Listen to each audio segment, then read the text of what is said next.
بسم اللہ الرحمن الرحیم واتم الحج والعمرۃ للہ۔ اللہ رب العزت نے جس طرح ہمارے اوپر بدنی عبادتوں میں سے کچھ عبادتیں ہمارے اوپر اللہ تعالیٰ نے فرض کی ہیں، اسی طرح مالی عبادتوں میں سے بھی کچھ عبادت اللہ تعالیٰ نے ہمارے اوپر فرض کی ہے۔ مالی عبادتوں میں سے جیسے زکوٰۃ ہے۔ زکوٰۃ اللہ تعالیٰ نے ان لوگوں پر جن کے پاس زکوٰۃ کے بقدر مال ہے ان پر اللہ تعالیٰ نے زکوٰۃ سال گزرنے کے بعد فرض کیا ہے۔ ہم لوگ اپنے دکانوں کا اندازہ لگا کر کے کہ اس میں کتنے پیسے کی مالیت ہے، اندازہ لگانے کے بعد ایک حساب متعین کرنے کے بعد کہ کتنے روپے کا سامان ہمارے دکان میں ہے، سال گزرنے کے بعد ہمارے اوپر ضروری ہے اور فرض ہے کہ ہم اس کا 40واں حصہ یعنی 2.5% اس کا ہم نکالیں، اور اگر ہم نہیں نکال رہے ہیں تو پھر اپنے حلال مال میں ہم اس حرام مال کو ملا رہے ہیں، جس حرام مال کو جو ہمیں نکالنا چاہیے تھا۔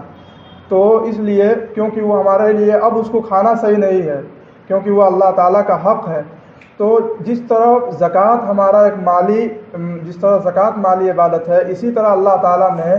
حج بھی ایک مالی عبادت ہمارے اوپر فرض کیا ہے، اور حج مالی عبادت بھی ہے، بدنی عبادت بھی ہے۔ اس میں بدن کو بھی مشقت ہوتی ہے اور مال بھی اس میں لگتا ہے۔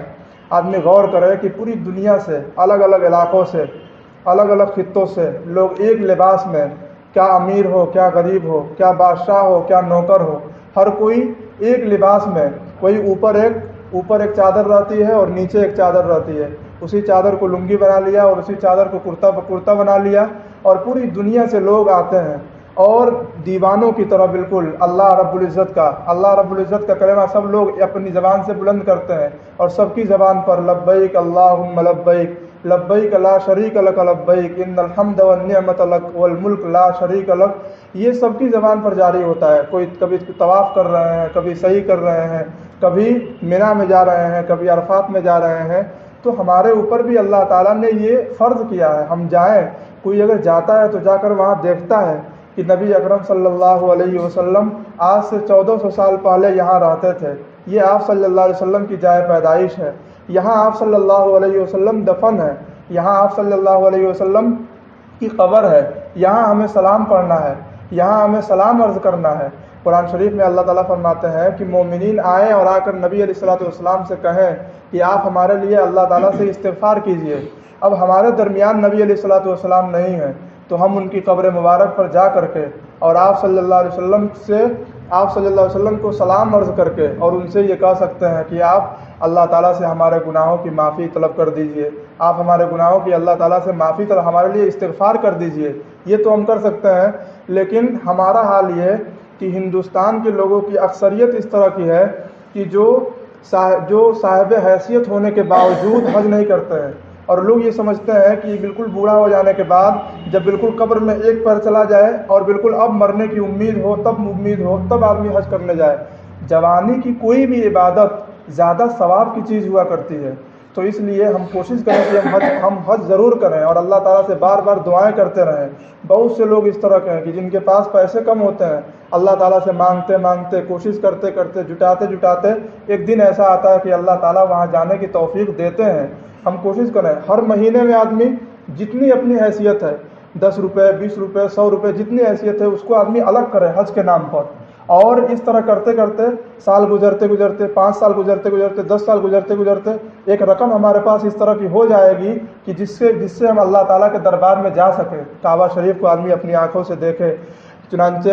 علماء نے لکھا ہے کہ کعبہ شریف کو دیکھنے کے بعد آدمی جو دعا کرے، سب سے پہلی بار جب کعبہ شریف پر نظر پڑتی ہے، آدمی جو دعا کرے اللہ تعالیٰ اس کو قبول کرتے ہیں۔ آدمی اپنے ایمان کی حفاظت کے لیے، اپنے نسلوں میں ایمان کی حفاظت کے لیے اور نسلوں میں دین کا کام جاری رہنے کے لیے آدمی وہاں جا کر دعائیں کرے، اور آدمی پوری کوشش کرے، دیکھے آدمی کہ کس طرح اللہ تعالیٰ کے بندے کہاں سے آ کر کے، اور وہاں بالکل دیوانوں کی طرح ایک لباس میں، ہر کوئی ایک لباس میں کبھی سعی کر رہا ہے، کبھی طواف کر رہا ہے، اور سب کے سب لبیک اللہم لبیک سب کے سب پڑھتے جا رہے ہیں، جس کا معنی ہے کہ اللہ میں حاضر ہوں، لبیک اللہم لبیک، اللہ میں حاضر ہوں، اور لا شریک لک لبیک کہ آپ کا کوئی شریک نہیں، اللہ تعالیٰ میں حاضر ہوں۔ تو آدمی کوشش کرے، اور اس کے فرض ہونے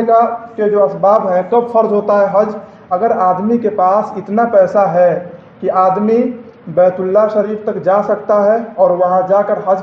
کر سکتا ہے، اور اس درمیان گھر کے جو لوگ ہیں اس کی ذمہ داری میں جو اس کی اولاد ہے وہ لوگ کھا پی سکتے ہیں، اور وہ وہاں جا سکتا ہے اور وہاں حج کر سکتا ہے، پھر آ سکتا ہے اور یہاں گھر والے لوگ کھا پی بھی سکتے ہیں اور راستہ بھی اس کے لیے صحیح سالم ہے، جا بھی سکتا ہے، تو پھر ایسے شخص پر حج زندگی میں ایک بار فرض ہے۔ اور اگر ایسا شخص نہیں کرے گا تو، اور اسی حالت میں اگر دنیا سے چلا گیا، تو ایسے شخص کے لیے بہت سخت وعید ہے۔ تو اس لیے ہمیں چاہیے کہ ہم اللہ تعالیٰ سے بار بار مانگتے رہیں، بار بار اللہ تعالیٰ سے گزارش کرتے ہیں، دعائیں کرتے ہیں کہ اللہ تعالیٰ ہمیں حج کرنے کی توفیق دے۔ اللہ تعالیٰ مجھے بھی اور آپ سب کو اللہ تعالیٰ حج کرنے کی توفیق نصیب فرمائے۔